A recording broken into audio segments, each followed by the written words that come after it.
Well दोस्तों, good morning, good afternoon, good evening to all of you. कैसे हो आप सभी लोग? आई होप आप बहुत अच्छे होंगे और मैं भी बहुत अच्छा हूँ। तो चलिए, मिशन संभव का ये सेशन में हम रिवाइज करने वाले हैं one of the most important chapter, ITC. ITC का रिवीजन आज के सेशन और कल के सेशन में रहेगा। आज के सेशन में हम सेक्शन 16, सेक्शन 17, 5 ब्लॉक क्रेडिट और सेक्शन 18 का कुछ रिवीजन करेंगे। और कल के सेक्शन में हम सेक्शन कल कल के सेशन में हम सेक्शन 17 का apportionment of ITC with rule 42 43, उसके बाद में सेक्शन 18 का बचा हुआ पार्ट, और सेक्शन यहाँ पे 19, 20 और 21 that is job work ISD, इसके बारे में भी बात करेंगे। तो ऐसे दो सेशन में हम यहाँ पे रिवाइज करने वाले हैं। तो चलिए, आज का सेशन जो है मिशन संभव का स्टार्ट करते हैं।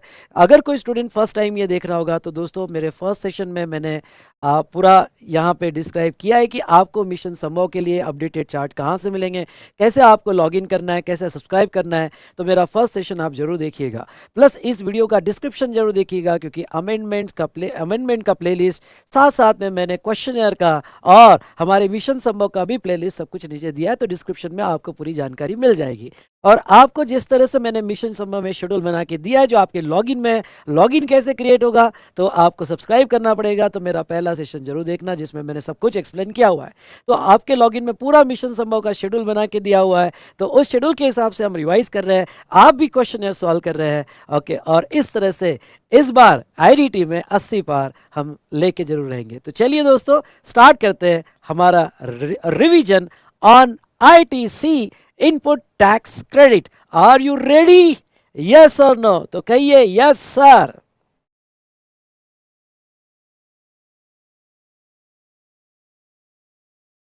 रेडी?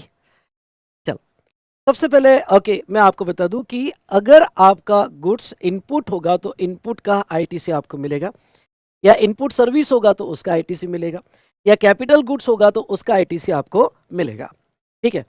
तो अब इनपुट यानी क्या? इनपुट मतलब वो कहते हैं एनी गुड्स, कोई भी गुड्स खरीदो भाई साहब, कोई भी गुड्स खरीदो, यूज और intended to be use by supplier in the course or furtherance of business. Okay, use और intended to be use by the supplier in the course or furtherance of business other than capital goods. मतलब business के लिए आपने कोई भी goods खरीदा होगा, मतलब प्रॉफिट एंड लॉस अकाउंट या trading account, profit and loss account. तो जो भी गुड्स आपने बिजनेस के लिए खरीदा, ट्रेडिंग में खरीदा या प्रॉफिट एंड लॉस अकाउंट के इसमें खरीदा, मतलब ट्रेडिंग में आपकी रॉ मटेरियल की परचेस होगी, या आपके कोई अदर जो ट्रेडिंग से रिलेटेड गुड्स की परचेस होगी, या स्टेशनरी परचेस होगी, ये जो भी गुड्स आपने बिजनेस के लिए खरीदा वो इनपुट माना जाएगा। Other than capital goods, capital goods मतलब बैलेंस शीट में जो आप गुड्स बताओगे असेट साइड में, वो कैपिटल गुड्स कहा जाएगा। मतलब trading and profit and loss account की डेबिट साइड, जो बिजनेस वाली डेबिट साइड होती है, इसमें कोई भी गुड्स परचेस का इनवॉइस होगा तो आपको आईटीसी दे दिया जाएगा। एनी गुड्स, जरूर नहीं कि रॉ मटेरियल होना चाहिए, एनी गुड्स। ओके, वो आपने स्टेशनरी भी खरीदी तो आपको इनपुट कहा जाएगा और आईटीसी दे दिया जाएगा, अनलेस ब्लॉक क्रेडिट और कैपिटल गुड्स इनपुट के डेफिनेशन से एक्सक्लूड होगा। उसके बाद में input service. Input service means any service भाई साहब, एनी सर्विस यूज और intended to be use by supplier in the course of business. मतलब क्या? मतलब यहाँ पे जो भी सर्विसेज के बिल आपने लिए, आपने फ्रेट के बिल दिए, या आपने ओके यहाँ पे रेंटिंग के बिल हो गए, या आपने इंटरनेट सर्विस होगी, टेलीफोन सर्विस होगी, प्रॉफिट आपके बिजनेस में जो उस रजिस्ट्रेशन के अंडर जो भी सर्विस आपने खरीदी in the course of business, intended to be use in the business, आपको बिजनेस के लिए आपने खरीदा, आपको आईटीसी दे दिया जाएगा। ओके, तो ये था इनपुट सर्विस। अब आते हैं कैपिटल गुड्स। क्या कैपिटल गुड्स के क्रेडिट्स मिलते हैं? हाँ, कैपिटल गुड्स के क्रेडिट्स मिलते हैं। तो means a goods the value of, underline, the value of which is capitalize, the value of which is capitalize in the books of account of a person claiming ITC and which are use और intended to be use in the course of business. Capital goods किसको कहा जाएगा? जिसकी value capitalise की, मतलब आपने balance sheet में बताया। अब वैल्यू हम बैलेंस शीट में कब बताते हैं? जब उसका लाइफ 1 ईयर से ज्यादा हो, तो हम उसको बैलेंस शीट में बता देते हैं। तो जिसकी वैल्यू आपने कैपिटलाइज की वो कैपिटल गुड्स कहा जाएगा, वो कैपिटल गुड्स कहा जाएगा। और जो आपने trading and profit and loss account के लिए, बिजनेस के लिए रॉ मटेरियल खरीदा, या कोई अदर मटेरियल खरीदा, या आपके बिजनेस चलाने के लिए मटेरियल खरीदा, या आपकी शॉप में वो ग्रीस खरीदा, शटर में आपने ग्रीस खरीदा, ओके, तो वो भी आपने खरीदा, तो आपको एज अ इनपुट क्रेडिट मिल जाएगा। और आपने कैपिटलाइज किया होगा तो कैपिटल गुड्स को क्रेडिट मिल जाएगा। और दोनों केस में आपको 100% आईटीसी मिलेगा। यानी ऐसा नहीं कि भाई कैपिटल गुड्स का आईटीसी कम मिलेगा ज़्यादा मिलेगा, ऐसा नहीं है। दोनों केस में आपको 100% आईटीसी दे दिया जाएगा। सिर्फ वो बाइफर्गेशन है, जब भी गुड्स खरीदते हो तो गुड्स इनपुट होगा या कैपिटल गुड्स होगा। क्यों? क्योंकि कुछ प्रोविजन कैपिटल गुड्स को अलग से अप्लीकेबल है। क्रेडिट तो 100% मिलता है, पर कुछ प्रोविजन अलग से अप्लीकेबल है, इसलिए वो सिचुएशन में आपको गुड्स को बाइफर्गेट करना पड़ता है, और गुड्स को बाइफर्गेट करना पड़ता है एज ए इनपुट्स और कैपिटल गुड्स।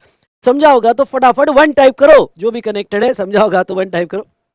उसके बाद में अब मैं थोड़ा इनपुट सर्विस की बात करता हूँ। इनपुट सर्विस में ऐसा बाइफर्केशन नहीं है। जब आप सर्विस खरीदते हो तो सर्विस में okay input service, capital related good service, ऐसा नहीं है। उन्होंने इनपुट सर्विस के बारे में क्या कहा? एनी सर्विस जो बिजनेस के लिए बिजनेस के लिए खरीदी। मतलब अगर आप इनपुट सर्विस खरीदते हो ओके, और वो सर्विस जो आपका इनवर्ट सप्लाई है, आपने खरीदा है, प्रोक्योर किया हुआ है, तो वो जो आपने इनवर्ट सप्लाई इनपुट सर्विसेज खरीदा है, अगर वो ट्रेडिंग की सर्विस होगी, समझ लो फ्रेट होगा, लोडिंग होगी, अनलोडिंग होगी, हैंडलिंग होगी, या प्रॉफिट एंड लॉस अकाउंट की सर्विस होगी जो आपने खरीदी, या असेट से रिलेटेड सर्विस होगी, कम ऑन यार, असेट से रिलेटेड सर्विस होगी, सारी सर्विसेज एक ही कैटेगरी में क्लासीफाई होगी और वो इनपुट सर्विस में ही क्लासीफाई की जाएगी। सुपर्ब, हो गया। तो ये डेफिनेशन थी इनपुट्स, इनपुट सर्विस और कैपिटल गुड्स। अगर आपने खरीदा और बिजनेस के लिए खरीदा होगा, यूज और intended to be use in the business होगा, तो आपको आईटीसी दिया जाएगा। फिर हम आते हैं इनपुट टैक्स। इनपुट टैक्स क्या होता है? अगर आपको याद होगा इनपुट टैक्स जनरली क्या होता है, तो इनपुट टैक्स बेटा, जैसे ओके आप जो है रजिस्टर्ड पर्सन हो और आप माल खरीद रहे हो किसी सप्लायर से, तो सप्लायर से माल जब खरीद रहे हो वो भी रजिस्टर्ड पर्सन है। वो जब GSTR 1 में अपडेट करता है, इतना तो आपको पता ही होगा, वो GSTR 1 में अपडेट करता है इन GSTN पोर्टल, और आपके 2B में आपके 2B में वो आता है। जब आपके 2B में वो आता है तो उसे कहा जाता है इनपुट टैक्स। हाँ, आपके 2B में जब आता है, ऑटो अपडेट होता है, तो उसे कहा जाता है इनपुट टैक्स। और अब ये इनपुट टैक्स जो 2B में ऑटो अपडेट हुआ है, इसका क्रेडिट मिलेगा या नहीं मिलेगा, ये हमें सेल्फ असेस करना पड़ता है। मतलब क्या? मतलब ये है ओके कि हमें सेक्शन 16 की प्रोविजन लगानी पड़ती है, हमने सेक्शन 17 की प्रोविजन लगानी पड़ती है, 18 की प्रोविजन लगानी पड़ती है, और ये अप्लाई करके सारी कंडीशंस को फुलफिल करके ये डिसाइड करना पड़ता है कि ये भाई 2B में जो आया है वो हमें मिलेगा या नहीं मिलेगा। ओके, तो वो इनपुट टैक्स क्रेडिट नहीं होता है, वो इनपुट टैक्स होता है। और सारी कंडीशन को फुलफिल करके हम इलेक्ट्रॉनिक क्रेडिट लेजर में ओके क्रेडिट साइड में उसका आईटीसी लेते हैं, अवेल करते हैं, अवेल और टेकर। जब उसका आईटीसी लेते हैं तो उसको कहा जाता है इनपुट टैक्स क्रेडिट। यानी जो आपका इनपुट टैक्स आपके 2B में अपडेट हुआ और मैंने सेल्फ प्रोसेस करके सेक्शन 16, 17, 18, 19 सारी कंडीशन फुलफिल कर दी, तब जाके मुझे क्रेडिट मिलता है, उसे कहा जाता है इनपुट टैक्स क्रेडिट। तो इनपुट टैक्स मतलब क्या? इनपुट टैक्स मतलब जिसके क्रेडिट्स आपको अलाउड है ओके, पर लेना पड़ेगा आपको बाद में, पर कौन से इनपुट टैक्स में आएंगे। ओके, तो समझ लो। अब देखो वो इनपुट टैक्स की डेफिनेशन क्या कहते हैं। इनपुट टैक्स की डेफिनेशन मतलब जो मेरे सप्लायर ने CGST, SGST, UTGST और IGST GST चार्ज किए होंगे, ओके, GST चार्ज किए होंगे ऑन गुड्स और सर्विसेज, ओके, मेरे सप्लायर ने चार्ज किए होंगे ऑन माय इनवर्ट सप्लाई, तो मुझे उसका आईटीसी मिल जाएगा। हाँ, अगर मैंने इंपोर्ट किया होगा और इंपोर्ट का IGST लगा होगा तो उसका भी आईटीसी मिलेगा। वेरी इंपॉर्टेंट, अगर मैंने RCM में पे किया होगा तो RCM वाला भी आईटीसी मुझे मिल जाएगा। आपको याद होगा तो RCM में मैं पे करूंगा और बाद में आईटीसी लूंगा। अगर आपको याद होगा तो फटाफट 2 टाइप करो, यानी RCM में मैं पे करूंगा और उसका आईटीसी लूंगा। तो ऐसे सिचुएशन में RCM के भी पेमेंट जो है आपके इनवर्ट सप्लाई की ही पेमेंट है, और वो अगर आपके इनवर्ट सप्लाई के पेमेंट है तो आपको पेमेंट करने के बाद उसका आईटीसी मिल जाता है। ओके, तो वो था regarding to input tax. Okay, but does not includes a tax paid under the composition scheme. Obvious है, जो सप्लायर कंपोजिशन स्कीम में, सुनिए, जो सप्लायर कंपोजिशन स्कीम में है ओके, वो तो बिल ऑफ सप्लाई देता है, वो टैक्स पास ऑन ही नहीं करता है। और वो गधे ने अगर टैक्स पास ऑन कर दिया तो भी आप गधे नहीं हो। ओके, आप तो यहाँ पे एक प्रूडेंट बिजनेसमैन हो, आपने उसका क्रेडिट नहीं लेना चाहिए जो कंपोजिशन सप्लायर ने कोई टैक्स आपको लगाया होगा। तो चलिए दोस्तों, ओके, आपको पसंद आया हो तो ठोको लाइक।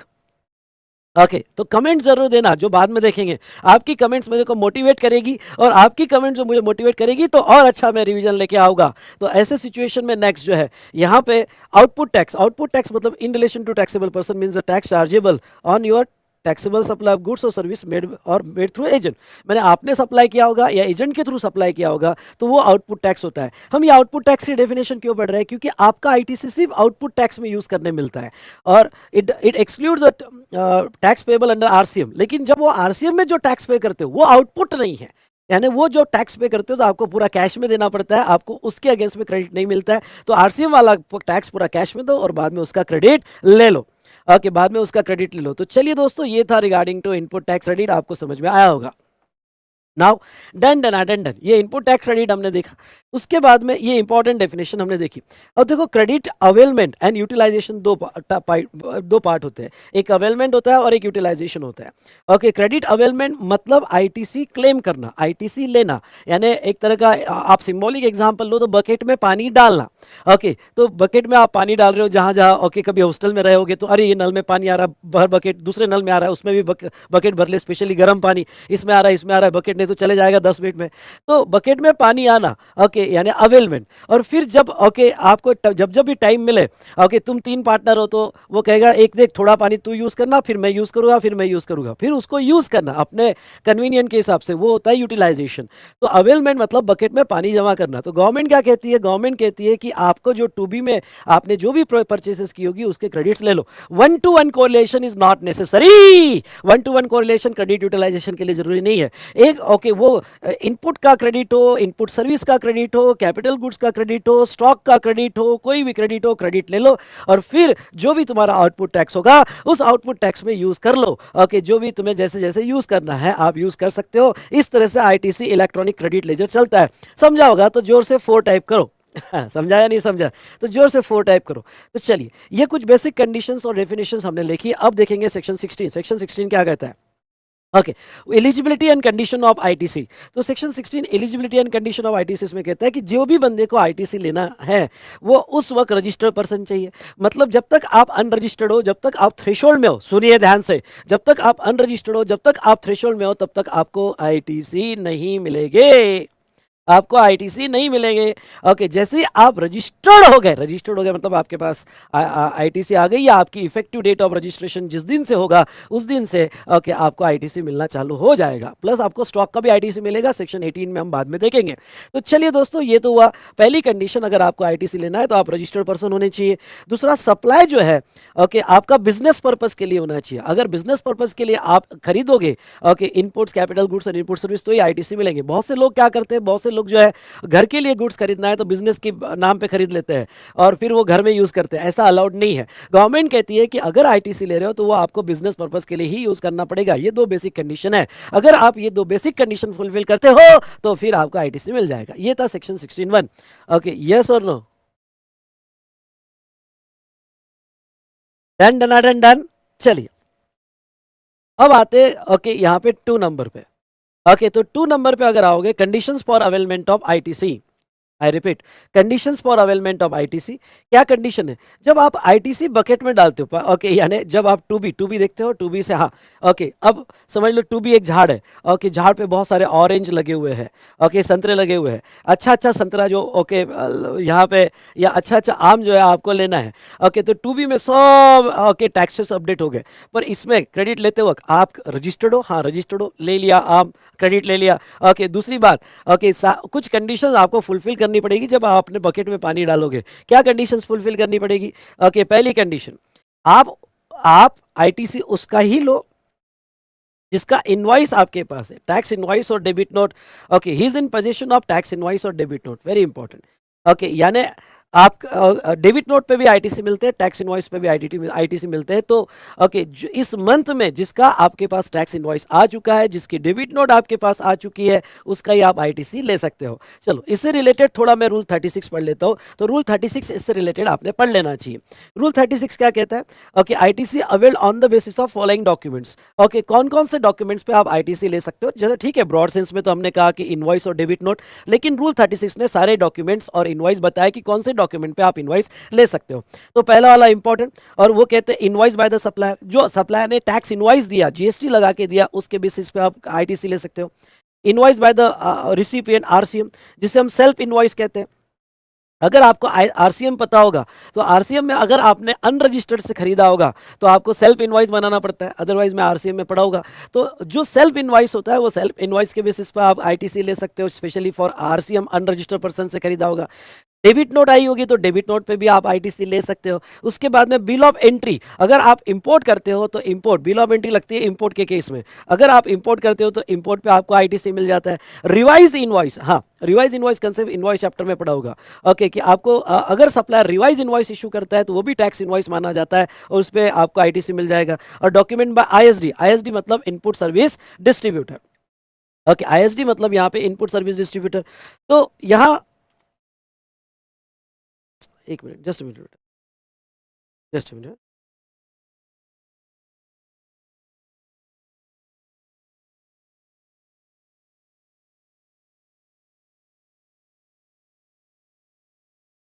हाँ,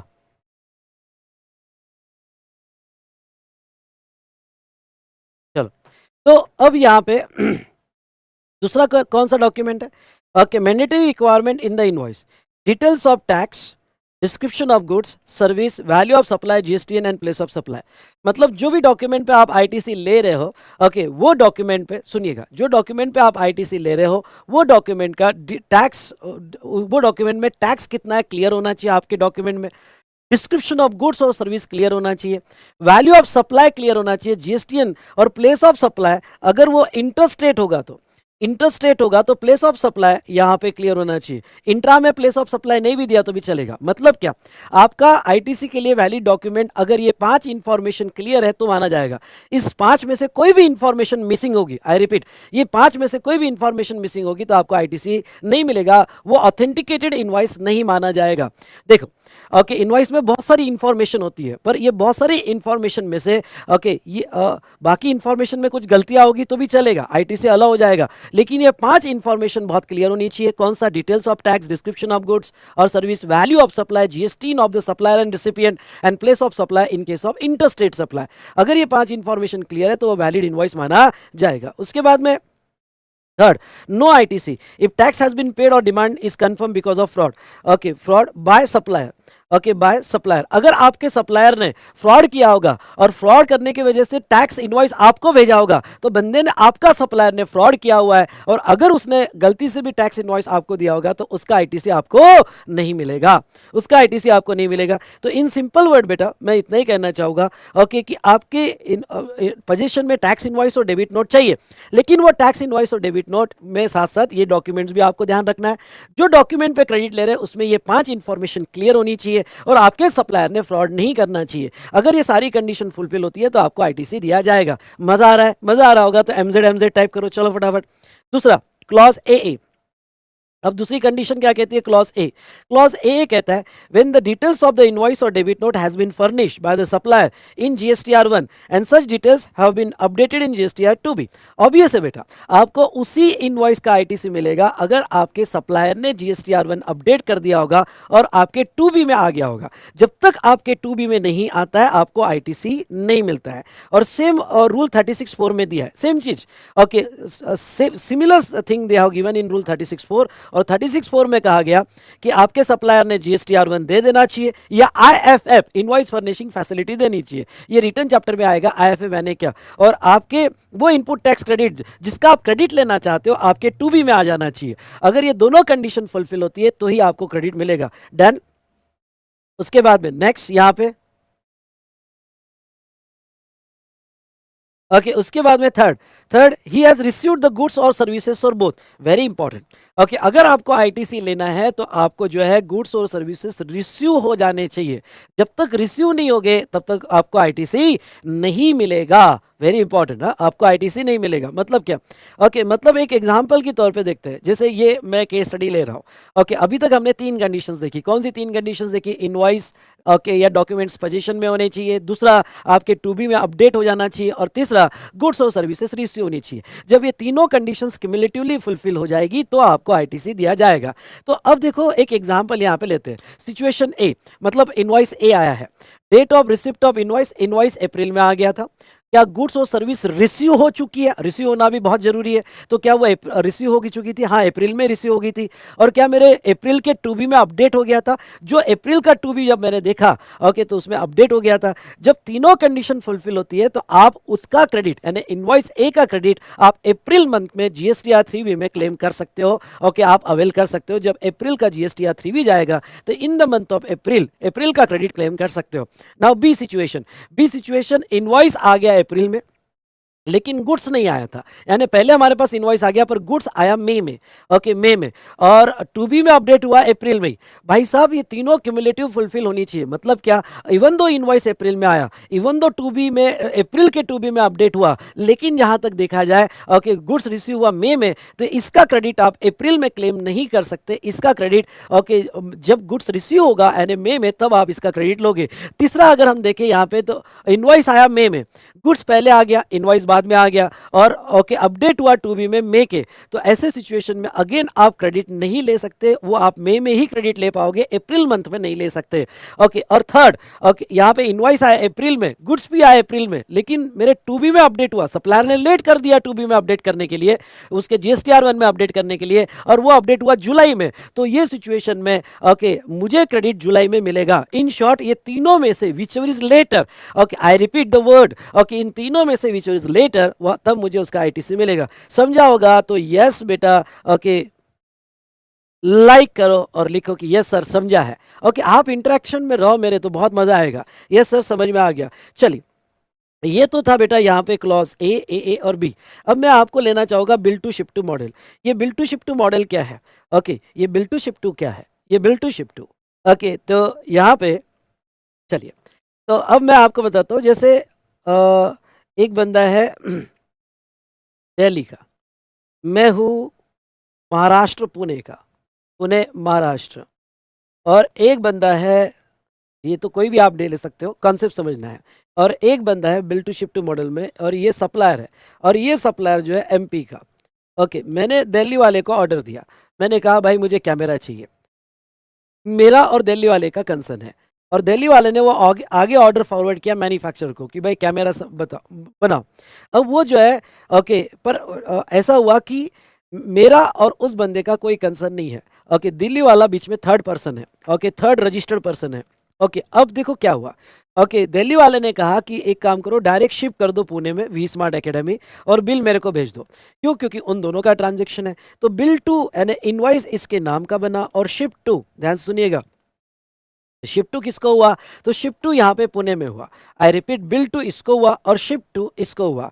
तो ऐसे सिचुएशन में जहां तक देखा जाए, पहला इनवॉइस इसके नाम का बनेगा और दिल्ली वाला मुझे इनवॉइस देगा, दिल्ली वाला मुझे इनवॉइस देगा। अब प्रॉब्लम क्या है, मुझे तो गुड्स रिसीव हो गए, मुझे कैमरा रिसीव हो गया, तो मुझे तो क्रेडिट मिल जाएगा दिल्ली वाले के इनवॉइस पे, क्योंकि दिल्ली वाले के invoice okay invoice received, goods received, okay मुझे तो मिल जाएगा। बात मेरी क्रेडिट की नहीं है, बात है दिल्ली वाले के, क्योंकि दिल्ली वाले ने मुझे आउटपुट टैक्स लगाया है और उसको बिल आया है तो उसको इनपुट टैक्स लगा हुआ है, उसको इनपुट टैक्स लगा हुआ है। तो ऐसे सिचुएशन में गवर्नमेंट एक एक्सेप्शन करती है और गवर्नमेंट कहती है कि अगर bill to ship to model में सेल किया होगा on the direction of third person, तो इसको तो गुड्स रिसीव ही नहीं हुआ, जबकि क्रेडिट लेने की वन ऑफ द कंडीशन है कि गुड्स रिसीव हो जाने चाहिए। तो ऐसे केस में गवर्नमेंट कहती है कि चलो ओके जिस दिन सप्लायर यानी ये सप्लायर ने वी स्मार्ट एकेडमी को डिलीवर्ड कर दिया, ओके जिस दिन वी स्मार्ट एकेडमी को डिलीवर्ड कर दिया उस दिन इसको रिसीव माना जाएगा, यानी डीम टू बी रिसीव्ड माना जाएगा। बिल टू शिप टू समझा क्या? बिल टू शिप टू समझा होगा तो BS टाइप करो, बिल टू शिप टू समझा होगा तो BS टाइप करो। तो it shall be deem to be received, okay deem to be received to third registered person, third RP, okay third RP on whose direction goods supplied. तो वो के when the goods are delivered by supplier or when the service is provided by the supplier. अब ये summary है बेटा, इतना detail में तो नहीं लिखूंगा। ओके तो थर्ड पर्सन को रिसीव तभी माना जाएगा जब goods are delivered by the supplier और ओके सर्विस होगी तो received by the supplier. Done done done done. Okay very good, ये समझा होगा, बहुत अच्छी बात है। ये तो क्लॉज बी हुआ। ओके नाउ क्लॉज बी है। क्लॉज बी है क्या कहता है? The details of input tax credit in respect of the said supply communicated to such registered person under section 38 has not been restricted। यानी जिसका आप credit ले रहे हो वो सेक्शन 38 में रिस्ट्रिक्टेड नहीं होना चाहिए। अब देखो 38 में, यहाँ साइड में देखोगे तो 38 में ओके कुछ कंडीशंस दी है। अगर आप इस टाइप के कंडीशंस में आते हो तो आपको रिसिपिएंट को क्रेडिट नहीं मिलता है अगर इसमें आपका इनवॉइस फंस जाता है। ओके ये एग्जाम में नहीं पूछेंगे, क्यों? क्योंकि ये जस्ट सेक्शन 38(2) में दिया है पर इसमें कोई भी नोटिफिकेशन इशू नहीं किया है। लेकिन एक तरह का ये ब्लैक लिस्ट है। ओके गवर्नमेंट फ्यूचर में ब्लैक लिस्ट बनाएगी और कुछ लोगों के GSTN ब्लैक लिस्ट में डाल देगी।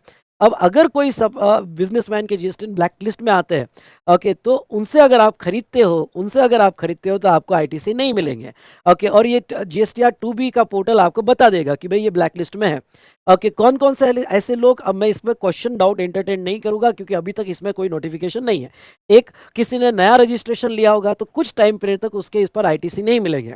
ओके, कुछ टाइम पीरियड के बाद मिल जाएंगे, पर कितने टाइम वगैरह फिलहाल कोई नोटिफिकेशन नहीं है। तो कोई किसी ने न्यू रजिस्ट्रेशन लिया होगा और गवर्नमेंट को डाउट है, या कोई पेमेंट में डिफॉल्ट कर रहा है, टैक्स पेमेंट में कंटिन्यूस डिफॉल्ट कर रहा है और गवर्नमेंट ने उसको ब्लैक लिस्ट में डाल दिया, या किसी का जीएसटीआर 1 और 3B मैच नहीं हो रहा है, उस किसी का ओके आईटीसी जो है उसने 3B में मोर देन 2B से ज़्यादा आईटीसी ले लिया है और उसको ब्लैक लिस्ट में डाल दिया है। ओके, या उसका higher proportion of taxes and credit then allowed, जितना क्रेडिट उसने लेना चाहिए उससे ज़्यादा उसके क्रेडिट्स है।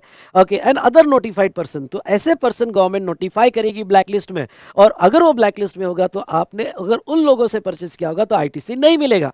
दोस्तों, अब बस इतना पढ़ के चले जाना, इस पर नहीं पूछेंगे क्वेश्चन, पूछ लिया तो बस इतने पॉइंट्स मैंने दे दिए हैं। ओके, इसमें फिलहाल कोई भी नोटिफिकेशन नहीं है। ओके, तो ये था ब्लैक लिस्ट वाला। उसके बाद में सी क्लॉज क्या कहता है? Okay, tax charge on such supply has been actually paid by the supplier to the government by the supplier. Okay, actually paid to the government by the supplier. भाई साहब, ये बड़ी गड़बड़ कर देता है। अब ये क्या कहता है, देखो, ओके, और ये इतनी गड़बड़ कर रहा है, ओके, यहाँ लोग बड़े नाराज है। वो क्या कहते हैं कि आपका जो सप्लायर है और आप रिसिपिएंट हो, हाँ भाई, ओके, आपके सप्लायर ने क्या जीएसटीएन पोर्टल पे जीएसटीआर 1 दे दिया? हाँ, जीएसटीआर 1 दे दिया।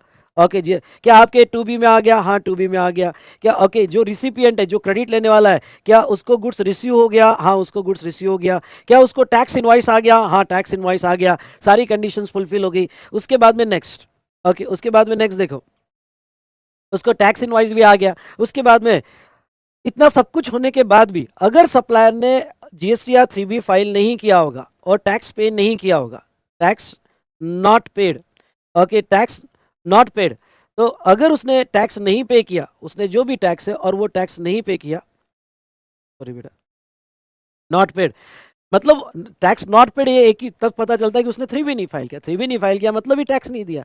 तो ऐसे सिचुएशन में अगर आपके सप्लायर ने गवर्नमेंट को टैक्स नहीं दिया होगा तो बेटा आपने लिया हुआ आईटीसी आपका रिवर्स करना पड़ेगा। और सर मैं क्या करूं? नहीं, ओके, उसने अगर टैक्स गवर्नमेंट को नहीं दिया होगा, इवन दो आपने इनवॉइस के सारे पेमेंट कर दिए, आपने इनवॉइस के सारे पेमेंट कर दिए उसको, पर उसने गवर्नमेंट को नहीं दिया होगा तो आपका क्रेडिट चले जाएगा। इसमें पता है कि आपकी कोई भी गलती नहीं है, पर क्या करें, ओके, गवर्नमेंट कहती है ऐसा ही है। ओके, तो ऐसे सप्लायर से क्यों खरीदते हो तुम? ओके, अगर उस सप्लायर ने गवर्नमेंट को टैक्स नहीं दिया, 3B नहीं फाइल किया, तो आपका आईटीसी चले जाएगा। अब इसमें बेटा क्या हुआ, इसमें मैं जस्ट आपको बताना चाहता हूँ, और क्या बताना चाहता हूँ कि सप्लायर 3B नहीं फाइल कर रहा। अब इससे रिलेटेड ओके, दो, एक सेक्शन और एक रूल हमें पढ़ना है, और इस बार इस पे क्वेश्चन आ सकता है, यानी 16(2)(c) read with section 41, okay, read with section 41 and rule 37। Okay, ये मैं तो अभी रिवीजन ले रहा हूँ, लेकिन मैं कहूँगा कि रेगुलर जो नोट्स है उसमें से अच्छे से पढ़ के जाना और इसके क्वेश्चन भी अच्छे से सॉल्व करके जाना।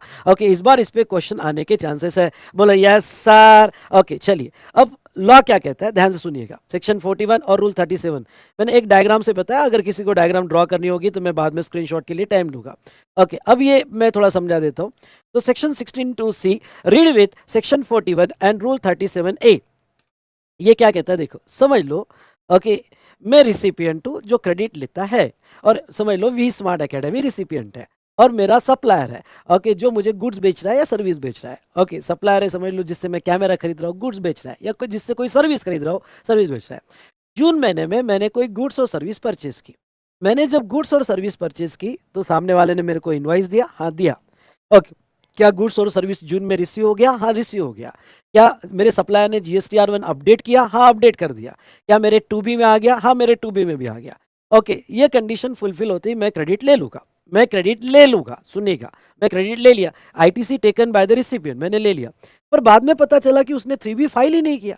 अब लॉ क्या कहता है, अगर उसने 3B नहीं फाइल किया होगा तो रिसिपिएंट को इमीडिएट रिवर्स करने की जरूरत नहीं है। ओके, सेक्शन 41 कहता है कि नो डाउट रिसिपिएंट को रिवर्स करना पड़ेगा, but as per rule 37A के हिसाब से रिवर्स करना पड़ेगा। रिवर्सल तो करना पड़ेगा क्योंकि उसके सप्लायर ने 3B नहीं दिया, टैक्स पे नहीं किया, तो इसको रिवर्सल करना पड़ेगा, वो एज पर रूल 37A। अब 37A इंपॉर्टेंट रोल प्ले करता है। ओके, अब 37A क्या कहता है कि आपको इमीडिएट नहीं रिवर्स करना है, जो क्रेडिट लिए है वो रहने दो। ओके, जो क्रेडिट लिए है वो रहने दो। अगर आपके सप्लायर ने इस फाइनेंशियल ईयर का, let's take example financial year 23-24 लेते, तब का डायग्राम मेरे पास है, तो 23-24 फाइनेंशियल ईयर का एक बिल था जिसका क्रेडिट जो है मैं ले चुका था, पर मेरे सप्लायर ने उसका 3B नहीं फाइल किया। तो वो फाइनेंशियल ईयर खत्म होने के बाद अगले फाइनेंशियल ईयर के सितंबर एंड तक, सुनिए ध्यान से, सितंबर एंड तक भी आपका सप्लायर 3B फाइल कर देता है तो आपको रिवर्स करने की जरूरत नहीं है। मतलब क्या, मतलब मेरे सप्लायर को कॉल कर रहा हूं, अरे 3, मतलब इमीडिएट रिवर्स करना नहीं पड़ेगा, मैं उसको वेट करूंगा कि चल जून में नहीं फाइल किया, जुलाई में 3B दे दे, अगस्त में दे दे, सितंबर में दे दे, अक्टूबर, मार्च, अप्रैल, मई, जून, जुलाई, अगले साल के सितंबर तक दे दे भाई। अगर ये बंदा ओके वो 3B जो मंथ का 3B था अगले साल के सितंबर एंड तक दे देता है तो मुझे आईटीसी रिवर्स करने की जरूरत नहीं है, मैं आईटीसी कंटिन्यू कर सकता हूं। मतलब if GSTR 3B is given till September and I can continue the ITC. चलो, लेकिन अगर उसने सितंबर एंड तक नहीं दिया, सुनिए, उसने सितंबर एंड तक नहीं दिया तो फिर क्या होगा? अगर उसने 3B, तुम्हारे सप्लायर ने सितंबर एंड तक नहीं दिया तो फिर मुझे मुझे सितंबर होने के बाद, यानी रिसिपिएंट को सितंबर होने के बाद ओके 2 महीने दिए, 30 नवंबर तक, आई रिपीट 30 नवंबर तक जो मैंने क्रेडिट लिया था, ओके जो मैंने क्रेडिट लिया था वो मुझे रिवर्स करना पड़ेगा, और बैलेंस नहीं होगा तो पे करना पड़ेगा। okay the amount okay need to reverse the ITC in GSTR 3B till November and. ये नवंबर वाला टाइम मेरे लिए है, सप्लायर ने सितंबर एंड तक फाइल कर देना चाहिए, नहीं किया तो मुझे 2 महीने रिवर्स करने के लिए तो अक्टूबर और नवंबर एंड तक मैंने रिवर्स कर देना चाहिए। अगर मैंने नवंबर एंड तक रिवर्स कर दिया तो मुझे ओके रिवर्स कर दिया तो मुझे इंटरेस्ट देने की जरूरत नहीं, अगर मैंने रिवर्स नहीं किया तो इंटरेस्ट देना पड़ेगा, अगर मुझे रिवर्स नहीं किया तो मुझे इंटरेस्ट देना पड़ेगा 18% पर एनम से। ओके, तो यहां पे मुझे टाइम दिया है 30 नवंबर तक। अब देखो यहां पे, चलो मैंने रिवर्स कर दिया और फिर मेरे सप्लायर ने, ध्यान सुनना, मेरे सप्लायर ने ओके बाद में फाइल किया 3B, यानी ये जो 3B है जून का, ये फाइल किया सितंबर के बाद। तो जब मेरे सप्लायर ने सितंबर के बाद फाइल किया, समझ लो उसने जनवरी 26 में फाइल किया, तो जब वो 3B फाइल कर देगा तो मैं वापस क्रेडिट रिगेन कर सकता हूँ, वापस क्रेडिट अवेल कर सकता हूँ, लेकिन क्रेडिट ही अवेल कर सकता हूँ, मैं इंटरेस्ट अवेल नहीं कर सकता हूँ। भाई साहब रिवीजन में इतना ही। ओके, अगर आपके डाउट्स वगैरह हो गए तो regular session, okay regular notes देखो, उसमें मैंने कवर कर लिए है। बस एक बार फिर से, ओके अगर सप्लायर ने 3B नहीं दिया है तो आपको इमीडिएट रिवर्स करने की जरूरत नहीं है, वो सितंबर एंड तक 3B दे देता है तो आपका क्रेडिट कंटिन्यू रहेगा। अगर सितंबर एंड तक 3B नहीं देता है तो आपको नवंबर तक रिवर्स कर देने हैं, और बाद में जब वो 3B देगा तो आपको रिगेन हो जाएगा। डन डना डन डन, अगर समझा होगा तो DDD टाइप करो, डन डना डन डन सर। ओके, तो इस तरह से सेक्शन 41 भी देख लिया, रूल 37A भी हमने देख लिया। चलिए वो रीड आपने कर लेना, मैंने डायग्राम से आपको एक्सप्लेन कर दिया है। चलिए अगर किसी को डायग्राम ड्रॉ करना है, जो मेरे क्लास का बच्चा नहीं है वो बोलेगा सर मुझे डायग्राम अच्छी लगी है ड्रॉ करने दो ना, तो चलो ओके स्क्रीनशॉट ले लो, स्क्रीनशॉट ले लो।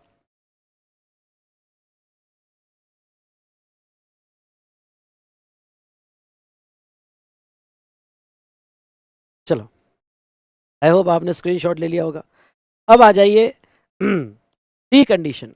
डी कंडीशन कहती है कि जिसको भी क्रेडिट लेना है ओके उसने रिटर्न फर्निश कर देना चाहिए। तो यहाँ आपकी सारी कंडीशंस खत्म हुई। ओके, यहाँ आपकी सारी कंडीशंस खत्म हुई। तो conditions for availment of ITC 1 2 3 4 5 6, 6 conditions है।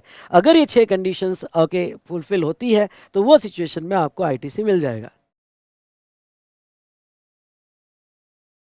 देन अब आगे आ जाओ।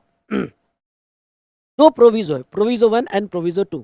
अब प्रोविजो 1 क्या कहता है? ITC if goods are received in a lot, अगर आपको गुड्स एक ही इनवॉइस में, बड़ा इंपॉर्टेंट वर्ड है, एक ही इनवॉइस में लॉट में आ रहे हैं, एक साथ नहीं आ रहे हैं। समझ लो मैंने बेंचेस का ऑर्डर दिया, सुनिए ध्यान से, समझ लो मैंने बेंचेस का ऑर्डर दिया है, और ये बेंचेस का ऑर्डर दिया है, बिल एक ही है, 100 बेंचेस है, और बिल एक ही है, बिल आ गया 100 बेंचेस का।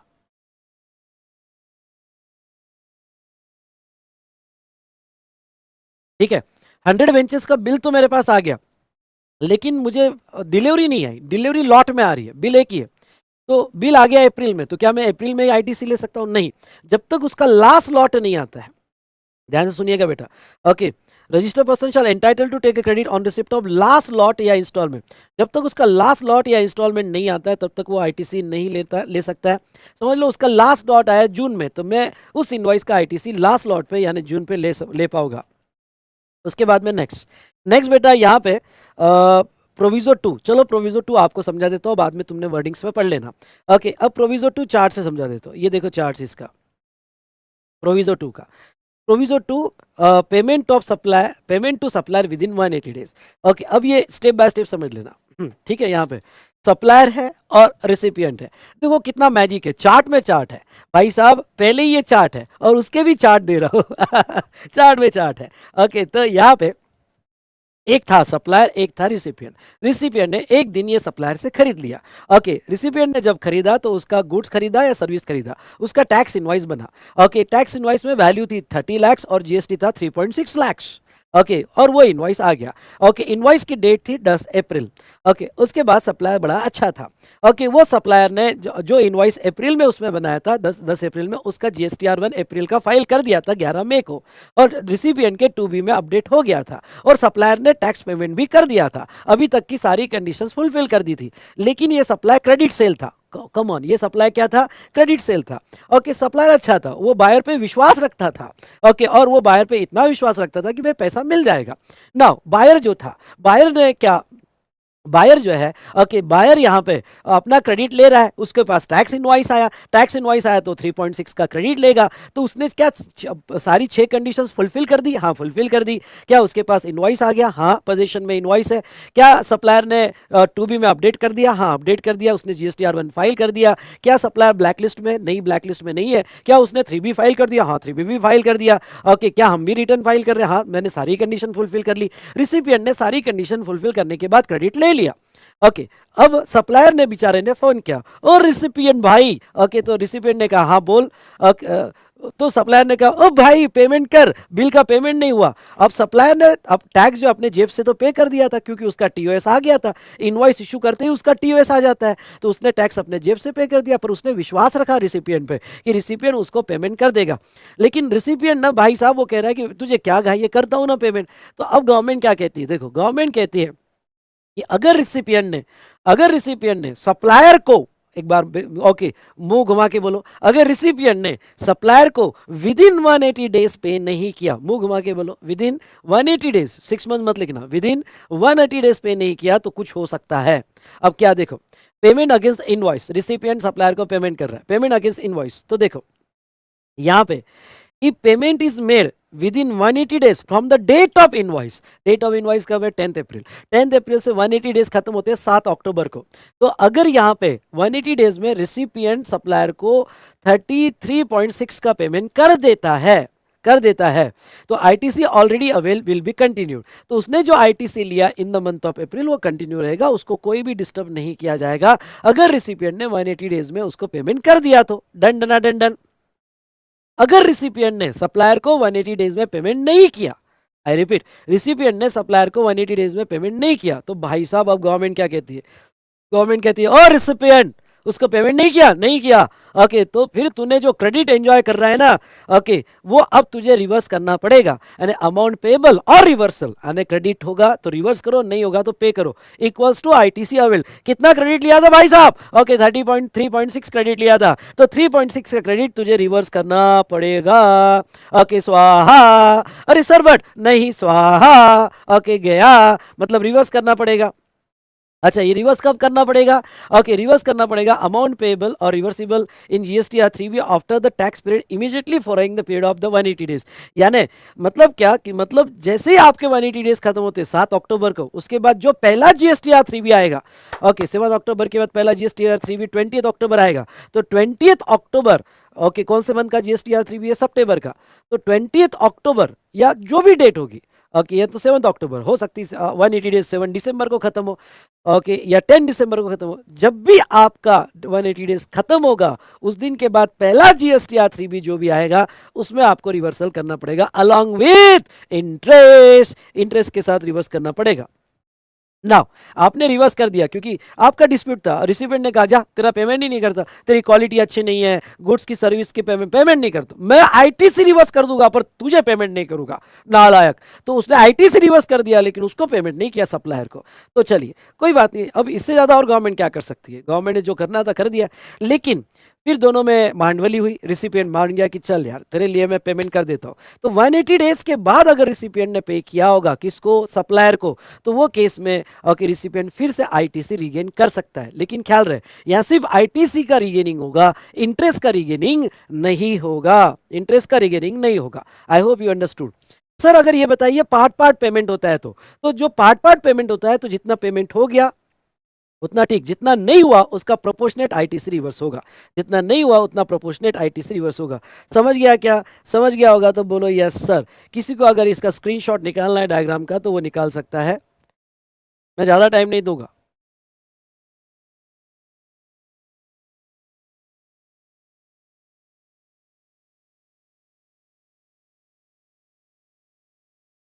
ठीक है, ये हमने देखा 180 डेज वाला क्राइटेरिया, ये तो आप रीड कर सकते हो। सिर्फ मैं ये वाले पॉइंट पे आऊंगा और ये वाला point not, this provision not applicable to. अब this provision not applicable to मतलब कुछ ऐसी केसेस है जिसमें आपने सप्लायर को पेमेंट नहीं भी किया 180 डेज में, तभी आपके क्रेडिट कंटिन्यू रहेंगे। मतलब condition of 180 days payment not applicable कौन सा, अंडर आरसीएम। कोई ऐसा क्रेडिट है जिसका आरसीएम में टैक्स दिया है, तो अगर आरसीएम में टैक्स दिया तो आपने टैक्स दिया तो उसको 180 डेज का क्राइटेरिया अप्लीकेबल नहीं है। दूसरा deem supplies under schedule 1, deem supply में पेमेंट क्यों होगा, समझ लो डीडीपी ट्रांसफर है, रिलेटेड पार्टी ट्रांसफर है, permanent transfer of business asset है, प्रिंसिपल टू एजेंट है, वो तो विदाउट कंसिडरेशन है, उसमें कहाँ 180 डेज के पेमेंट हो गए। तो इनमें 180 डेज के पेमेंट नहीं भी हुए तो भी आपके आईटीसी कंटिन्यू रहेंगे। और सेक्शन 15(2)(b) का थर्ड पार्टी पेमेंट, ये तीन याद करके जाना। ऐसे ये तीन एक्सेप्शन है जिसमें 180 डेज में पेमेंट नहीं भी है तो भी आईटीसी मिलेगा। चलिए उसके बाद में section 16(3), when depreciation is claim on tax component, मतलब tax component of capital goods, वहां लिख दो tax component of capital goods. समझ लो आपने कैपिटल गुड्स खरीदा 50 लाख का, उसके ऊपर जीएसटी है यहाँ पे 12%, 6 लाख रुपए, टोटल कैपिटल गुड्स आपका 56 लाख का हुआ। अब लॉ क्या कहता है कि 50 लाख कैपिटलाइज करो और 6 लाख का आईटीसी लो, क्योंकि उसके ऊपर जीएसटी जो लगा उसका आईटीसी मिलता है। अब तुमने क्या किया, तुमने कैपिटलाइज टोटल 56 लाख से कर दिया, यानी टैक्स कंपोनेंट के साथ कैपिटलाइज कर दिया 56 लाख का। और डेप्रिसिएशन इनकम टैक्स एक्ट में आपने जो डेप्रिसिएशन क्लेम किया, और डेप्रिसिएशन आपने इनकम टैक्स एक्ट में ओके उसके 6 लाख जो टैक्स कंपोनेंट है उस पर भी क्लेम कर लिया। तो टैक्स कंपोनेंट पे 50 लाख पे प्रॉब्लम नहीं है, टैक्स कंपोनेंट पे अगर डेप्रिसिएशन क्लेम कर लिया तो फिर आईटीसी नहीं मिलेगा। भाई तुम असेट कैपिटलाइज करो 50 लाख की और डेप्रिसिएशन क्लेम करो ओनली ऑन 50 लाख्स, ये समझ में आया क्या? ओनली ऑन 50 लाख्स आप डेप्रिसिएशन क्लेम करो। लेकिन अगर आप 56 लाख्स पे डेप्रिसिएशन क्लेम करते हो, यानी टैक्स कंपोनेंट पे भी डेप्रिसिएशन क्लेम करते हो ऑफ दैट कैपिटल गुड्स, तो वो सिचुएशन में आपको आईटीसी नहीं मिलेगा। समझा क्या? 3 समझा होगा तो फटाफट 3 टाइप करो और लाइक ठोको। ओके कोई रह गया क्या तो लाइक ठोको। चलो उसके बाद में time limit for availing ITC, ITC avail करने की टाइम लिमिट क्या है? ओके तो ये ध्यान देना कि what is the time limit for availing the ITC. तो आईटीसी अवेल करने की टाइम लिमिट है अगले साल का, हाँ ध्यान से सुनिएगा, आप अगर इस साल में कोई आईटीसी आपने मिस कर दिया, ओके समझ लो मंथ चालू है दिसंबर, दिसंबर में आईटीसी मिस कर दिया, कोई प्रॉब्लम नहीं, आप उसका आईटीसी जनवरी में ले सकते हो, फरवरी में ले सकते हो, मार्च में ले सकते हो। अच्छा मार्च भी खत्म हो गया तो कोई प्रॉब्लम नहीं। ओके इस साल का आईटीसी आप अगले महीने अगले साल के यानी नया financial year subsequent financial year चालू हो गया तो जो भी आपको आईटीसी लेना है इनवॉइस और डेबिट नोट का, वो उसके अगले साल के 30 November end of the financial year खत्म होने के बाद भी 30 नवंबर तक आप उसका आईटीसी क्लेम कर सकते हो। और furnishing of relevant annual return which ever is earlier, मतलब क्या 30 नवंबर तक एनुअल रिटर्न नहीं दिया होगा तो 30 नवंबर तक टाइम लिमिट है फॉर अवेलमेंट ऑफ आईटीसी। अपना आईटीसी क्लेम कर लो, बकेट में पानी डाल दो, नल आ रहा है अभी पानी डाल दो। ओके तो 30 नवंबर तक, यानी ये साल का कोई भी मिसिंग आईटीसी होगा तो अगले साल के 30 नवंबर तक आप क्लेम कर सकते हो। ओके, यहाँ पे आईटीसी, या अगर उसके पहले एनुअल रिटर्न दिया होगा, यानी 30 नवंबर के पहले एनुअल रिटर्न दिया होगा, तो फिर आपकी डेट एनुअल रिटर्न की ली जाएगी, which ever is earlier, which is earlier. समझा क्या? चलो, तो इस तरह से हमारा कंप्लीट हुआ section 16 with all conditions and rules. मजा आया होगा, तो एमजेड एमजेड ओके, चलिए। तो अब यहाँ पे सेक्शन 17, पहले ब्लॉक क्रेडिट देख लेते हैं, बाकी ओके सेक्शन 17 बाद में देखेंगे। पहले ब्लॉक क्रेडिट देखते हैं। ये लिस्ट भाई लर्न करके जाना, लर्न करके जाना। जब भी आप प्रॉब्लम सॉल्व करोगे तो पहले तो यही थॉट रखना, सारे गुड्स जो बिजनेस में यूज हो गया आईटीसी मिलेगा। एक बार फिर से, सारे गुड्स बिजनेस में यूज हो गया जिसका आईटीसी मिलेगा। अरे समझा कि नहीं समझा? समझा सर, ओके समझा। ओके, दूसरी बात यहाँ पे, लेकिन ब्लॉक क्रेडिट ये ओके इतना लर्न करने ना रट्टा होना चाहिए कि ब्लॉक क्रेडिट में आया तो आपको आईटीसी नहीं मिलेगा। ओके, क्यों ना बिजनेस के लिए हो, कुछ भी हो, नहीं मिलेगा मतलब नहीं मिलेगा। दिमाग मत लड़ाओ, सर बिजनेस के लिए खरीदा ना, नहीं मिलेगा मतलब नहीं मिलेगा। ओके, ये हुई ना बात। चलो, सबसे पहले देखते हैं यहाँ पे 17.5, और क्लॉज याद रहे तो अच्छी बात, नहीं याद रहे तो 17.5 याद करना, 17.5 याद आना चाहिए। तो ऐसे सिचुएशन में पहला देख लेते हैं मोटर व्हीकल। मोटर व्हीकल के क्रेडिट कहाँ नहीं मिलते, सीधे सीधे चार्ट्स मैंने बना के दिए हैं। ओके, थ्योरी से ज़्यादा चार्ट फटाफट पढ़ लेना। ओके, मोटर व्हीकल एक होता है फॉर ट्रांसपोर्टेशन ऑफ पर्सन, मतलब बसेस वगैरह, यानी एग्जांपल आप बस ले सकते हो, कार ले सकते हो। ओके, और दूसरा motor vehicle use for transportation of goods. अगर आपका motor vehicle for transportation of goods होगा तो आपको आईटीसी अलाउड है, वहाँ रिस्ट्रिक्शन नहीं है। मतलब ट्रक खरीदा आईटीसी अलाउड है, लॉरी खरीदा आईटीसी अलाउड है, गुड्स कैरेज खरीदा आईटीसी अलाउड है इन द कोर्स ऑफ बिजनेस, वहाँ रिस्ट्रिक्शन नहीं है, वहाँ आईटीसी अलाउड है। फिर रिस्ट्रिक्शन कहाँ पे है? अगर आपने बस कार वगैरह खरीदी जो ट्रांसपोर्टेशन ऑफ पर्सन के लिए होगा तो वहाँ रिस्ट्रिक्शन लगते हैं। क्या रिस्ट्रिक्शन लगते हैं? अगर approved seating capacity including driver is 13 और लेस, मतलब ऐसा कोई आपने मोटर व्हीकल खरीदा जिसकी सीटिंग कैपेसिटी 13 या उससे कम होगी, आई रिपीट 13 या उससे कम होगी, और दूसरा approved seating capacity including driver more than 13, अगर मोर देन 13 होगी तो आपको आईटीसी अलाउ हो जाएगा, मोर देन 13 होगी तो आपको आईटीसी अलाउ हो जाएगा।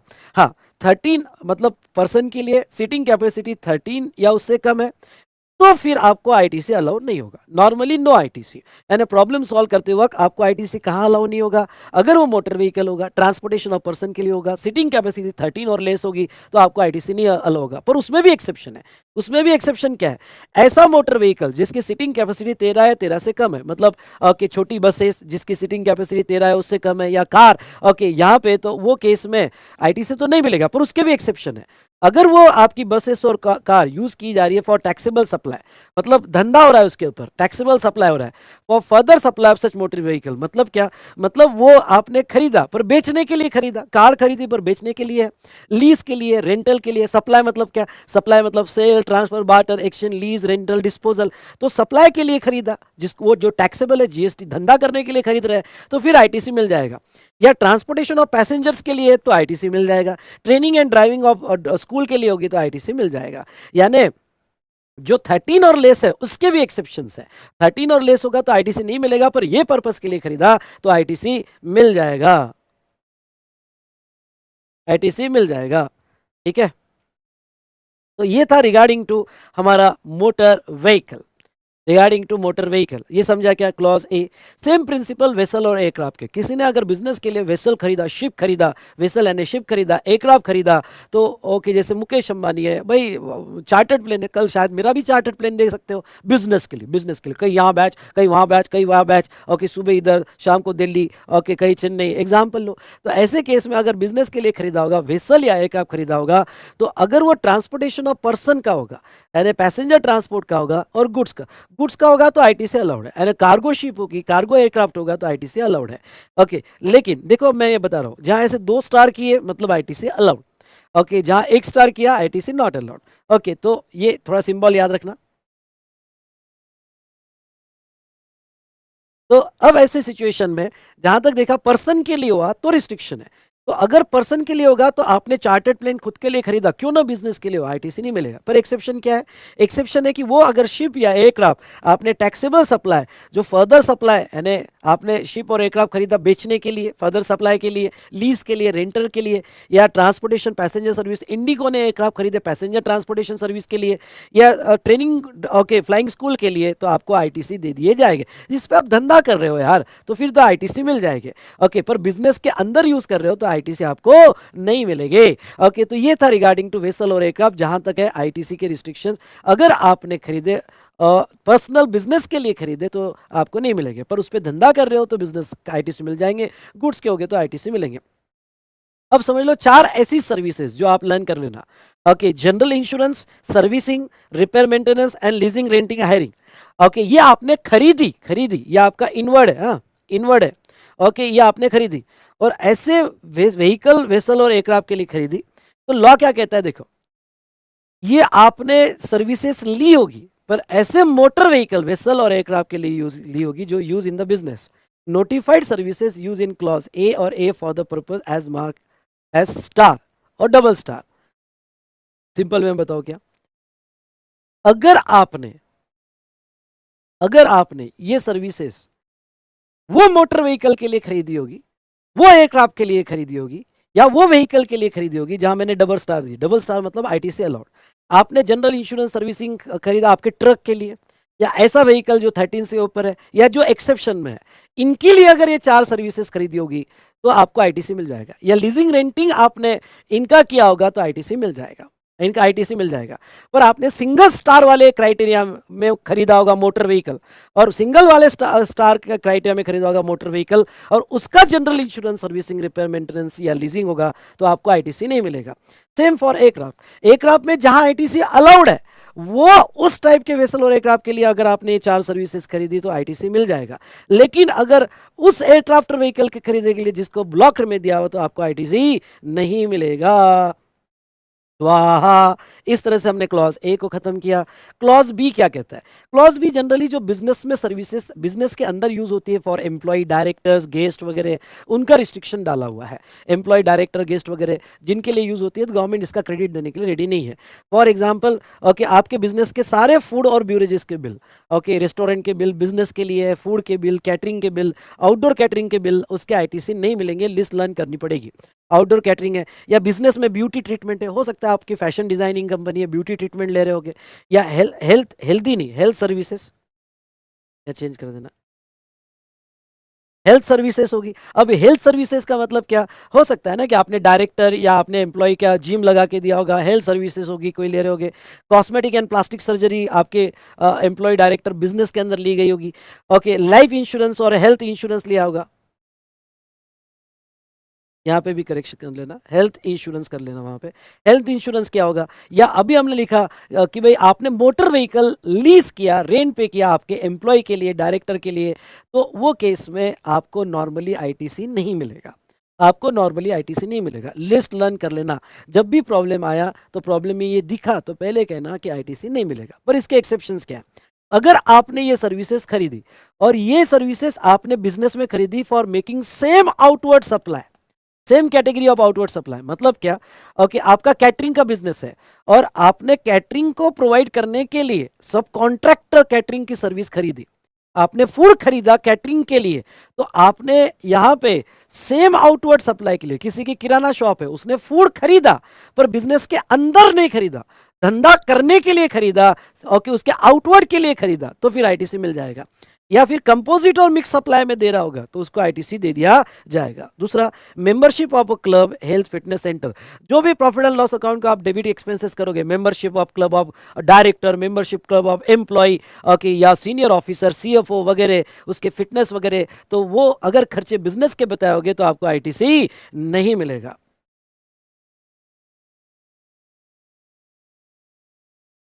और third, travel benefit extended to employee, जो भी आप ट्रैवल बेनिफिट एम्प्लॉय को देते हो, बहुत सी बार ट्रैवल बेनिफिट देते हो आप एम्प्लॉय को, और वैकेशन देते हो एम्प्लॉय को, जो आप प्रॉफिट एंड लॉस अकाउंट को डेबिट करते हो, बिजनेस खर्चा बताते हो, उसका आईटीसी नहीं मिलेगा। ओके, लेकिन एक इंपॉर्टेंट प्रोविजो यहाँ पे दी गई है, और ये इंस्टीट्यूट की फेवरेट प्रोविजो है। वो क्या कहते हैं कि अगर ऊपर जो खर्चे दिए गए हैं, ये ऊपर जितने भी हमने ब्लॉक किया है, यहाँ ब्लॉक किया है, यहाँ ब्लॉक किया है, यहाँ ब्लॉक किया है, पर अगर ये खर्चा अंडर ऑब्लिगेशन होगा by employer, under any law, किसी लॉ के तहत करना पड़े, तो फिर क्रेडिट मिल जाएगा। जैसे लाइफ इंश्योरेंस निकालना as per law compulsory for mining project, या ओके कैंटीन देना जरूरी है एज पर फैक्ट्री एक्ट कुछ केसेस में।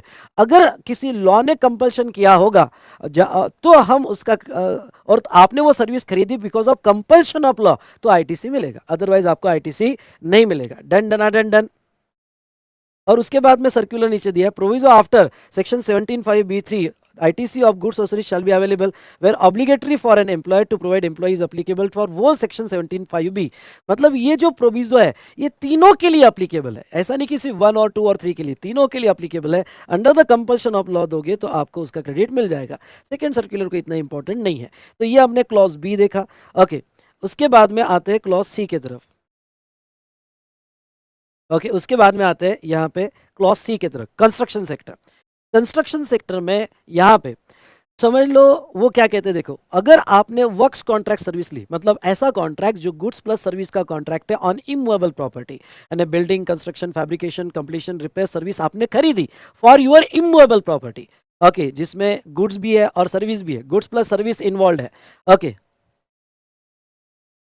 तो गुड्स प्लस सर्विस इन्वॉल्व है, तो आपने वर्क्स कॉन्ट्रैक्ट सर्विस किसी को दिया for construction of your immovable property, fabrication of immovable property, completion, repairs of immovable property, या फिर गुड्स और सर्विस और बोथ आपने खरीदा।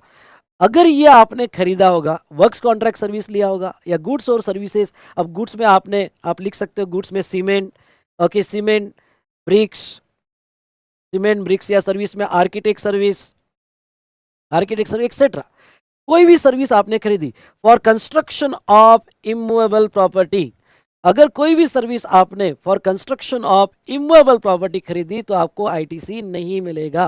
इसलिए प्रॉब्लम सॉल्व करते वक्त, okay, this material is purchase for building construction, no ITC, works contract purchase for building construction, no ITC, okay, service purchase for building construction या any immovable property construction, no ITC, okay, ITC आपको नहीं दिए जाएंगे। Exception याद रखना, plant and machinery. लेकिन अगर आपने ये सर्विसेज प्लांट एंड मशीनरी जो इमूवेबल है उसके लिए खरीदा होगा, मतलब आपने कोई works contract service plant and machinery के लिए खरीदा या कोई गुड्स और सर्विस प्लांट एंड मशीनरी के लिए खरीदा, तो फिर आईटीसी अलाउ होगा।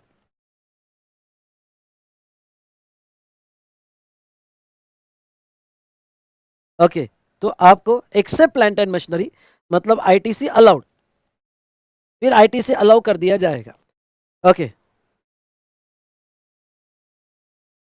और यहाँ पे आईटी से अलाउ कर दिया जाएगा। प्लांट एंड मशीनरी की डेफिनेशन थोड़ा अच्छे से पढ़ के जाना। Plant and machinery means what?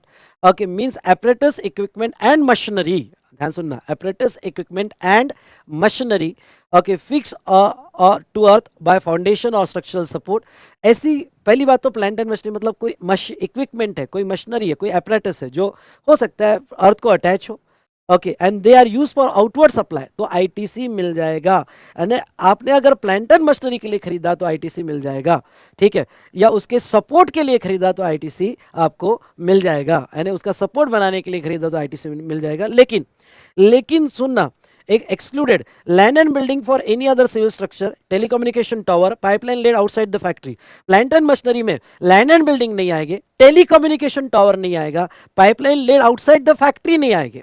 इसका मतलब ओके, अगर आपकी प्लांट एंड मशीनरी यहाँ पे टेलीकम्युनिकेशन टावर होगा या पाइपलाइन आउटसाइड द फैक्ट्री होगी तो वो प्लांट एंड मशीनरी नहीं मानी जाएगी, और अगर वो प्लांट एंड मशीनरी नहीं मानी जाएगी तो उसके आईटी से आपको नहीं मिलेंगे। थोड़ा ये अच्छे से पढ़ना बेटा, मैंने बहुत अच्छे से पढ़ाया हुआ है। ओके, मैं तो अभी से रिवाइज कर रहा हूँ, लेकिन ये कॉन्सेप्ट को आपने अच्छे से पढ़ना, ठीक है। तो इस तरह से हमने देखा कि भाई अगर आप कंस्ट्रक्शन ऑफ इमूवेबल प्रॉपर्टी के लिए खरीदते हो तो आईटीसी नहीं मिलेगा, पर प्लांट एंड मशीनरी के लिए जो एपरेटस, इक्विपमेंट, मशीनरी है उसके लिए खरीदते हो तो आपको आईटीसी दिया जाएगा। दूसरा एक फैक्टर आप ध्यान रखो, कंस्ट्रक्शन मतलब क्या? Reconstruction, renovation, addition, alteration, repairs, ऐसे सारे कॉन्ट्रैक्ट कंस्ट्रक्शन में आएंगे। मतलब आपने रिपेयर्स के लिए खरीदा आईटीसी नहीं, रिकंस्ट्रक्शन के लिए खरीदा आईटीसी नहीं, अल्ट्रेशन के लिए खरीदा आईटीसी नहीं। इफ कॉस्ट इज कैपिटलाइज, अगर आपने उसकी कॉस्ट कैपिटलाइज की होगी तो आपको आईटीसी नहीं दिए जाएंगे। ओके अगर समझो मैंने कैपिटलाइज नहीं किया होगा तो समझ लो कोई वर्क्स कॉन्ट्रैक्ट है या मैं कोई गुड्स और सर्विस कर रहा हूँ और मैंने कैपिटलाइज नहीं किया, समझ लो यहाँ की टाइल खराब होगी, एक टाइल वाले को बुलाया, चल भाई रिपेयर कर, 500 रुपये लूंगा, टाइल तेरा सब तेरा, 500 रुपये लूंगा। ओके 500 खर्चा लगा, मैंने इसको कैपिटलाइज नहीं किया एज पर अकाउंटिंग पॉलिसी। अगर मैंने वो जो कंस्ट्रक्शन कॉस्ट लगी वो मैंने कैपिटलाइज नहीं की होगी, रिपेयर कॉस्ट लगी कैपिटलाइज नहीं की होगी, तो मुझे आईटीसी मिल जाएगा। आईटीसी कब नहीं मिलेगा, वेरी इंपॉर्टेंट पॉइंट, मैंने अगर उसको कैपिटलाइज किया होगा। तो चलिए ये था regarding to plant and machinery, और उसके कुछ एक्सेप्शन है, ये तो आप रीड कर सकते हो, अगर आपका same category of outward supply होगा तो आपको आईटीसी वगैरह दे दिया जाएगा। चलिए तो ये था पॉइंट सी। ई पॉइंट क्या कहता है देखो, गुड्स और service both on which tax has been paid under section 10 and A composition scheme. Okay मतलब क्या, अगर composition supplier composition tax tax invoice में लगा दे रहा है तो नहीं देना चाहिए था, लेकिन तो रिसिपिएंट उस टैक्स का क्रेडिट नहीं मिलेगा। मतलब क्या, आपका सप्लायर जो है वो टैक्स लगा रहा है जबकि कंपोजिशन स्कीम में उसने ऐसा नहीं करना चाहिए था, पर चलो वो कर भी रहा होगा तभी आप आईटीसी नहीं ले सकते। एनआरटीपी, अगर आप एनआरटीपी होगे, नॉन रेसिडेंट टैक्सेबल पर्सन होगे, तो आपको आईटीसी नहीं मिलता है, सीटीपी को मिलता है, आई रिपीट सीटीपी को मिलता है, एनआरटीपी को नहीं मिलता है। और पर उसका एक एक्सेप्शन है, ITC available on imported goods by NRTP. NRTP अगर कोई गुड्स इंपोर्ट करता है और उसके ऊपर आईजीएसटी लगता है उसका आईटीसी है, बाकी एनआरटीपी को कोई भी आईटीसी नहीं है। ठीक है, तो ये रिस्ट्रिक्शन उसके ऊपर है। उसके बाद में ये वाला पॉइंट एफ है, अभी उन्होंने ऐड किया, ये अमेंडमेंट है। Okay, goods or services received by taxable person which are used or intended to be used for activity relating to obligation under CSR, corporate social responsibility under section 135 companies act. अगर आपने companies act पढ़ा होगा और section 135 पढ़ा होगा तो दोस्तों section 135 में सीएसआर एक्टिविटी करनी पड़ती है, कंपलसरी है। तो उस सीएसआर एक्टिविटी के लिए आप कोई भी गुड्स और सर्विस खरीदोगे, हाँ या अमेंडमेंट है, उस सीएसआर एक्टिविटी के लिए जो भी आप गुड्स और सर्विस खरीदोगे उसके आईटीसी अलाउ नहीं किए है, अनड्यू हार्डशिप है। और क्या करें अब, गवर्नमेंट है, करे क्या। तो ऐसे केस में भाई एक तरफ कहते हो सीएसआर करना पड़ेगा, दूसरी तरफ वो सीएसआर के लिए कोई गुड सर्विस खरीदता हो तो उसका आईटीसी भी नहीं है। ओके मतलब पहली थप्पड़ ऊपर से और थप्पड़। ओके तो उसके आईटीसी देना चाहिए था यार, पर नहीं दिया। ओके तो उसको आईटीसी ब्लॉक कर दिए गए हैं। उसके बाद में नेक्स्ट यहाँ पे, आपने अगर पर्सनल पर्पस के लिए खरीदे तो आपको आईटीसी नहीं दिए जाएंगे। आई रिपीट, आपने पर्सनल पर्पस के लिए खरीदे तो आपको आईटीसी नहीं दिए जाएंगे। उसके बाद में नेक्स्ट बेटे यहाँ पे, goods loss, destroyed, stolen, written off. ध्यान सुनो, अगर आपने गुड्स खरीदा है और वो खरीदा हुआ स्टॉक लॉस्ट हो जाता है, डिस्ट्रॉय हो जाता है, चोरी हो जाता है, या उसकी वैल्यू राइट ऑफ कर देते हो तो आपको आईटीसी नहीं मिलते हैं।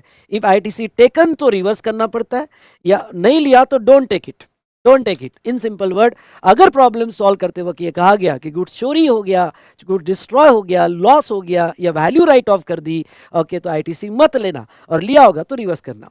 अब special discussion, distributed by way of gift. अगर आपने किसी को गिफ्ट दिया या फ्री सैंपल दिए, अगर आपने परचेस किया हो गुड्स, किसी को गिफ्ट दिया होगा या फ्री सैंपल दिया होगा तो आईटीसी नहीं मिलते, डोंट टेक द आईटीसी।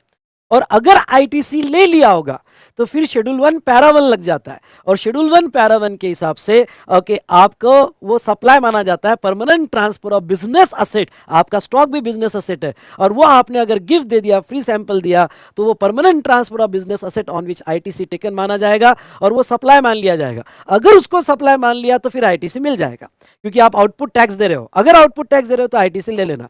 तो देखो एक बार समझ लो, गिफ्ट और फ्री सैंपल में आईटीसी नहीं लिया होगा तो डोंट टेक आईटीसी, आईटीसी नहीं मिलते हैं। अगर समझ लो आपने गुड्स का आईटीसी ले लिया होगा और बाद में आप गिफ्ट दे रहे हो, फ्री सैंपल दे रहे हो, तो वो केस में शेड्यूल 1 पैरा 1 लग जाएगा, और वो शेड्यूल 1 पैरा 1 के हिसाब से आपका वैल्यूएशन वो सप्लाई माना जाएगा, और फिर जीएसटी लगेगा। अगर आउटपुट पे जीएसटी दे रहे हो तो फिर आईटीसी मिल जाएगा। तो ये था बेटा। और अगर फ्रॉड, मिसस्टेटमेंट आपके सप्लायर ने किया होगा, या गुड्स कॉन्फिस्केट किए होंगे आपके सप्लायर के, तो आपको आईटीसी नहीं दिया जाएगा। तो ये था यहाँ पे, ये फ्री सैंपल वाला तो मैंने ले लिया, इधर इधर ही ले लिया, तो ये वापस पढ़ने की ज़रूरत नहीं है। तो चलिए दोस्तों, ये जो है यहाँ पे हमारा ये चार्ट खत्म होता है। यहाँ पे हमने खत्म किया कौन सा, सेक्शन 17(5) ब्लॉक क्रेडिट। ओके, और इस तरह से सेक्शन 16 और 17(5) हमने फटाफट यहाँ पे कंप्लीट किया। मजा आया आपको? यस और नो? चलो और करें, और डिस्कस करें।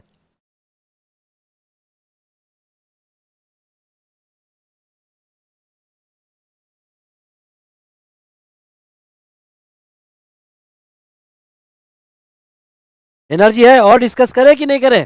चलो ठीक है, कोई बात नहीं। आप इतना एक काम करो, एक छोटा सा आधी घंटे का पार्ट बाकी है, कंटिन्यू कर लो। अरे वाह वाह वाह वाह वाह, ये हुई ना बात।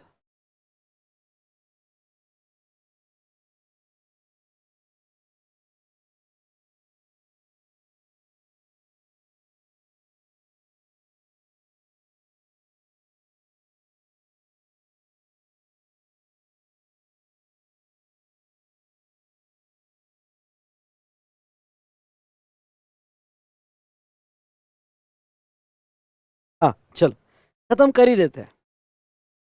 चलो आ जाओ, खत्म कर ही देते हैं। एक सेक्शन ले लेते हैं, सेक्शन 18। सेक्शन 18 ले लेते हैं, चलो। अरे हो गया हो गया हो गया, आंखें बंद करो, बस हो गया। सेक्शन 18 ले लेते हैं। 18 में क्या कहते हैं वो देखो यहाँ पे, availment and reversal of credit in special circumstances.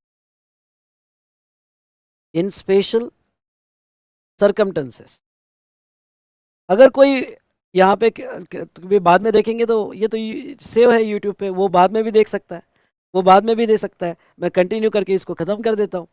देखो यहाँ पे अवेलमेंट ऑफ क्रेडिट, थोड़ा इस कॉन्सेप्ट को समझना, और ये कॉन्सेप्ट मैं समझाना चाहूँगा।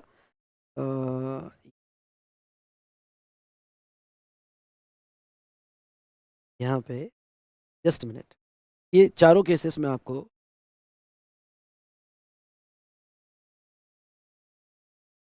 रेगुलर बैच की नोट्स लेके डायग्राम से समझ। बैच की नोट्स बड़ी अच्छी है और बहुत अच्छे से रीडिज़ाइन की है।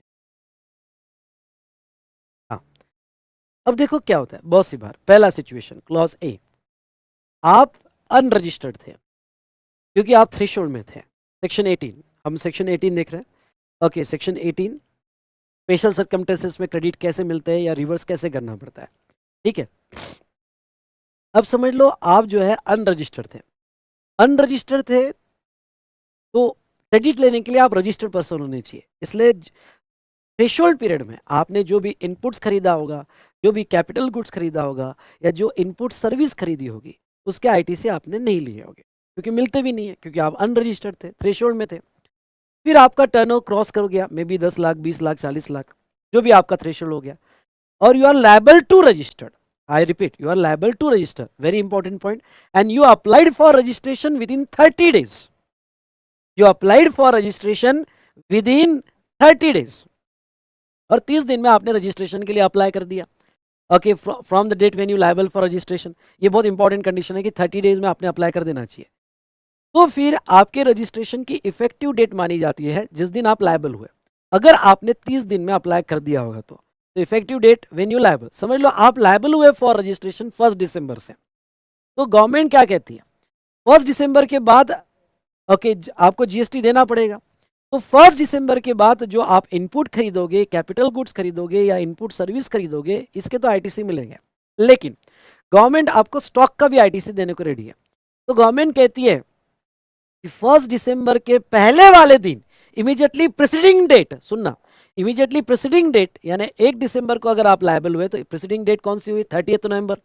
तो 30 नवंबर को जो इनपुट का ओनली इनपुट, ओनली इनपुट, जो इनपुट आपने पहले खरीदे थे उसमें से कोई स्टॉक बचा होगा, उसमें से कोई स्टॉक बचा होगा 30 नवंबर को, स्टॉक रॉ मटेरियल स्टोर में होगा, स्टॉक डब्ल्यूआईपी में होगा, यानी input held in stock, input in semi finish goods, या जो फिनिश गुड्स में उसका स्टॉक होगा, तो वो इनपुट का जो स्टॉक है उसका आईटीसी आपको दिया जाएगा।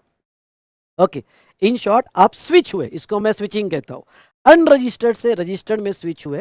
तो आप जिस दिन आप लायबल हुए, स्विच हुए, उसके पहले वाले दिन इनपुट डब्ल्यूआईपी या फिनिश गुड्स में जो स्टॉक होगा वो कैलकुलेट होगा और आपको आईटीसी दिया जाएगा। पर ख्याल रहे, आपको सिर्फ इनपुट का ही दिया जाएगा। आपने जो पहले कैपिटल गुड्स खरीदा या इनपुट सर्विस खरीदी उसके क्रेडिट्स नहीं मिलेंगे, उसके क्रेडिट गियो गियो गियो नहीं मिलेंगे। ये सिर्फ बेनिफिट इनपुट का दिया हुआ है। समझा होगा तो 1 टाइप करो फटाफट, समझा होगा तो 1 टाइप करो। ये कौन सी सिचुएशन, अनरजिस्टर्ड से रजिस्टर्ड, ओनली इनपुट का क्रेडिट मिलेगा, कैपिटल गुड्स और इनपुट सर्विस का क्रेडिट नहीं मिलेगा। ये समझा क्या आपको? ओके, ये समझा क्या? हाँ, अब एक बहुत इंपॉर्टेंट पॉइंट, उन्होंने क्या कहा, इनपुट का मिलेगा, और वही इनपुट का मिलेगा, ये भी इंपॉर्टेंट पॉइंट, वही इनपुट का मिलेगा जो लास्ट 1 ईयर में खरीदा गया, उसके पहले वाला नहीं, ओल्ड नहीं चाहिए। जो जिस दिन स्विच हुए, ओके, तो 30 नवंबर वो जो डेट है उसके, ओके, वहां से लास्ट 1 ईयर में जो खरीदा उसका ही आपको आईटीसी मिलेगा। तो प्रॉब्लम सॉल्व करते वक्त डेट जरूर देखना, अगर बियॉन्ड 1 ईयर पुराना होगा तो फिर नहीं मिलता है, लास्ट 1 ईयर होगा तो आपको उस स्टॉक का आईटीसी दे दिया जाएगा। Very good. ये सिचुएशन क्या थी कि आप लायबल टू रजिस्टर हुए। अब सेकंड सिचुएशन क्या है कि आपने वॉलंटरी रजिस्ट्रेशन ले लिया।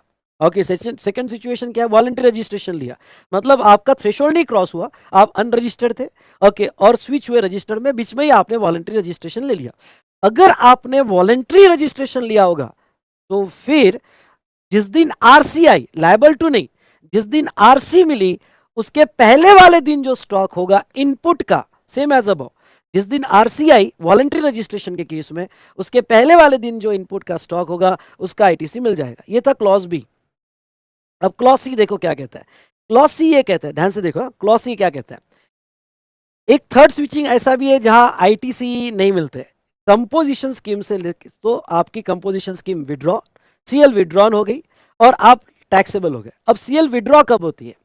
ओके, पहले तो जब आप कंपोजिशन स्कीम में थे, तो कंपोजिशन स्कीम का एक बहुत बड़ा ड्रॉबैक है, जो भी इन पीरियड के दौरान आप रजिस्टर्ड हो, कम ऑन सुनिए, आप रजिस्टर्ड हो, लेकिन इस पीरियड के दौरान जो आपने इनपुट्स खरीदे, कैपिटल गुड्स खरीदे या इनपुट सर्विस खरीदी, उसके क्रेडिट नहीं मिलते, वो कंपोजिशन स्कीम का ड्रॉबैक है। कंपोजिशन स्कीम का ड्रॉबैक है कि आपको क्रेडिट नहीं मिलते हैं, but you are registered person, आप 1% से टैक्स दे रहे हो या 5% से या 6% से टैक्स दे रहे हो। नो, आपका सीएल विड्रॉ हो गया। सीएल विड्रॉ हो गया मतलब आपका एग्रीगेट टर्नओवर 150 लाख क्रॉस हो गया, या आपका 75 lakh special category of state में क्रॉस हो गया, या फिर 50 लाख 10 to A के स्कीम में क्रॉस हो गया और आपका सीएल विड्रॉ हो गया।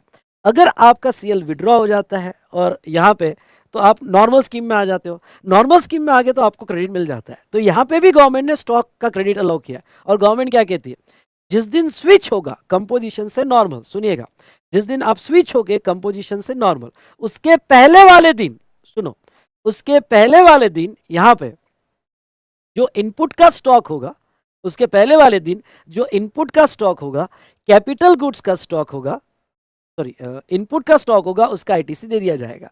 स्टॉक जो होगा, यानी जो खरीदे थे उसमें का स्टॉक होगा, input, held in stock, semi finish goods, finish goods, तो okay, stock, semi finish goods, finish goods, उसका क्रेडिट आपको दे दिया जाएगा। अब यहां पे कैपिटल गुड्स का भी मिलेगा, यानी जो कोई capital goods during this period खरीदा होगा तो उसका भी मिल जाएगा। तो भाई साहब, डिफरेंस क्या है, अनरजिस्टर्ड टू रजिस्टर्ड में कैपिटल गुड्स का नहीं मिलता है, सिर्फ इनपुट का मिलता है, लेकिन कंपोजिशन स्कीम में आपको कैपिटल गुड्स का भी मिलता है। और कैपिटल गुड्स का कितना मिलेगा, समझ लो, इन दौरान आपने कैपिटल गुड्स खरीदा था 4 अप्रैल को, ओके, और वो खरीदा था वैल्यू 50 लाख में, तो 50 लाख में खरीदा था जिसके ऊपर जीएसटी 6 लाख था, लेकिन आपको क्रेडिट नहीं मिला। क्यों? क्योंकि आप कंपोजिशन स्कीम में थे, तो कंपोजिशन स्कीम में होने की वजह से क्रेडिट नहीं मिला आपको। पर अब कैपिटल गुड्स का मिल जाएगा, कितना मिलेगा, तो वो कहते हैं, सॉरी 2 मिनट बेटा, कहाँ कहाँ गया तू, कहाँ गया,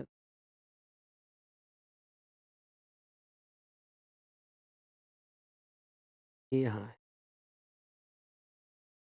हाँ, कैपिटल गुड्स का कितना मिलेगा, तो वो कहते हैं जितना टोटल आईटीसी था उसके ऊपर जीएसटी कितना था, 6 लाख, 6 लाख पूरा नहीं देंगे, 6 lakhs माइनस 5% पर क्वार्टर या पार्ट देर ऑफ, मतलब, और ये क्वार्टर है ना, कैलेंडर क्वार्टर, यानी ऐसे केस में आपने 4 अप्रैल को खरीदा था, तो 4 अप्रैल को खरीदा था, तो जो क्वार्टर में 4 अप्रैल आता है, तो क्वार्टर कौन सा, अप्रैल में जून, कैलेंडर क्वार्टर में 4 अप्रैल आता है, तो आपका एक क्वार्टर माना जाएगा। जुलाई अगस्त सितंबर ये दूसरा क्वार्टर माना जाएगा। अगस्त, और स्विच कब हुआ, स्विच नवंबर में हुआ, तो any part of the quarter, ये 2 महीने होते हैं, पर part of the quarter full quarter माना जाएगा, यानी 3 क्वार्टर का आपका माइनस होगा 5% के हिसाब से। In short, okay, 6 lakh minus 6 lakhs into 3 quarter into 5%, okay, उतना रेस करके बाकी जो बचेगा उसका आईटीसी मिल जाएगा।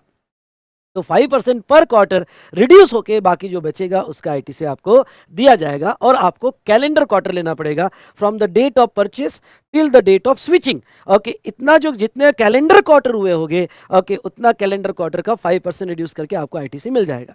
अब इसमें भी कंडीशन सेम है कि आपको जो है लास्ट 1 ईयर में जो खरीदा होगा इनपुट और कैपिटल गुड्स, इनपुट सर्विस का मिलता नहीं है, पर इनपुट और कैपिटल गुड्स जो लास्ट 1 ईयर में खरीदा होगा उसका ही आईटीसी आपको मिलेगा। ओके, तो अगर आपको समझा होगा तो फटाफट 2 टाइप करो। ये 5% मिलेगा नहीं, 5% टोटल में से रिड्यूस होगा, 5% टोटल में से रिड्यूस होगा और बाकी का आपको आईटीसी दे दिया जाएगा। और सेम प्रोविजन एक स्विचिंग को जो भी हमने ऊपर देखा, same provision okay exempt to taxable है। पहले आपका सप्लाई एग्जाम था, एग्जाम होने की वजह से आईटीसी नहीं मिला, एग्जाम्शन विड्रॉ और आप टैक्सेबल में स्विच हो गए। तो बस आप यहाँ पे सेम प्रोविजन कि आपको इनपुट का भी मिलेगा और कैपिटल गुड्स का 5% पर क्वार्टर को रिड्यूस करके मिल जाएगा। जो ऊपर हमने देखा सेम ईयर आपको ओके चौथी केस में भी मिल जाएगा। तो चलिए मैं अपने चार्ट में आता हूँ। हाँ, तो चलो मैं अपने चार्ट पे आता हूँ। तो अगर चार्ट में आप देखोगे तो मैंने सिचुएशन ए और बी लिया हुआ है। देखो सिचुएशन ए और सिचुएशन बी। सिचुएशन ए क्या कहता है, person applied for registration within 30 days and become liable for registration, liable for registration, और उसने 30 दिन में ओके अप्लाई कर दिया, और वॉलंटरी रजिस्ट्रेशन। ओके, तो ऐसे केस में पर्सन एंटाइटल टू आईटीसी सिर्फ इनपुट का ही मिलेगा जो स्टॉक में सेमी फिनिश गुड्स और फिनिश गुड्स में, कैपिटल गुड्स का नहीं मिलेगा। हाँ, लायबल फॉर रजिस्ट्रेशन होगा तो कब का लिया जाएगा, immediately preceding the date when become liable, यानी 1 दिसंबर से लायबल होता है तो फिर वो 30 नवंबर का लेगा। वॉलंटरी रजिस्ट्रेशन में जिस दिन आरसीआई रजिस्ट्रेशन उसके पहले वाला दिन लिया जाएगा। Okay, if person fails to apply within 30 days then he is not eligible to ITC. आपको स्टॉक के आईटीसी लेना है तो 30 दिन में अप्लाई करना बहुत जरूरी है, 30 दिन में अप्लाई करना बहुत जरूरी है। ये तो था क्लॉज ए और बी। सी और डी क्या है, तो सी और d switching from composition to normal और exempt to taxable, exempt to taxable दोनों के लिए सेम है। जहां तक बात इनपुट के स्टॉक में सेमी फिनिश गुड्स और फिनिश गुड्स में मिल जाएंगे, कैपिटल गुड्स के भी मिलेंगे, और कैपिटल गुड्स के 5% पर क्वार्टर के रिड्यूस करके आपको आईटीसी दे दिए जाएंगे। ओके, 5% रिड्यूस करके आईटीसी दे दिए जाएंगे। और यहाँ पे 2 लाख के ऊपर अगर क्लेम होगा तो सीएसीएमए का सर्टिफिकेट भी लगेगा। और वेरी इंपॉर्टेंट पॉइंट सेक्शन 18(2) कहता है कि ये जो भी आपको स्टॉक के क्रेडिट मिले, ये स्टॉक आपका लास्ट 1 ईयर का होना चाहिए, ये स्टॉक आपका लास्ट 1 ईयर का होना चाहिए। चलो ये तो देखा सेक्शन हमने 18(1) और नीचे 18(2) देख लिया। 18(3) क्या कहता है, 18(3) कहता है कि अगर आप बिजनेस सेल कर देते हो, अगर आप बिजनेस सेल कर देते हो, अमलगमेशन हो जाता है, लीज हो जाता है, ट्रांसफर हो जाता है या डीमर्ज हो जाता है, तो अगर आप बिजनेस सेल करते हो तो जो बंदे को आपने सेल किया उसको आपका अनयूटिलाइज आईटीसी ट्रांसफर हो जाएगा। समझ लो ओके, वी स्मार्ट का बिजनेस किसी और ने खरीद लिया तो मेरे पास जो बचे हुए आईटीसी है उसको शिफ्ट हो जाएंगे।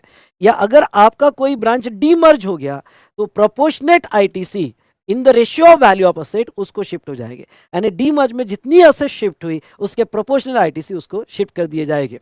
कंडीशन बस यही है कि जब आप सेल करोगे, अमलगमेशन करोगे, ट्रांसफर करोगे तो आपकी सारी लायबिलिटी शिफ्ट होनी चाहिए। ओके, आप आईटीसी 02 में डिटेल्स दोगे, सीएसीएमए का सर्टिफिकेट यहाँ पे अटैच करोगे। ओके, और आपने ट्रांसफर इन्हें सारे क्रेडिट एक्सेप्ट कर लेने चाहिए। अगर ये सारी कंडीशन फुलफिल हो जाती है तो आपका नया बंदा जिसको आपने बिजनेस बेचा, ओके, वो आईटीसी कंटिन्यू कर सकता है। चलिए दोस्तों, तो अब यहाँ तक हमने देखा सेक्शन 18 पार्ट में ही देखा, बाकी बचा हुआ 18(4) और 18(6) जो है 18 हम थोड़ा बाद में देखेंगे, यानी नेक्स्ट सेशन में देखेंगे।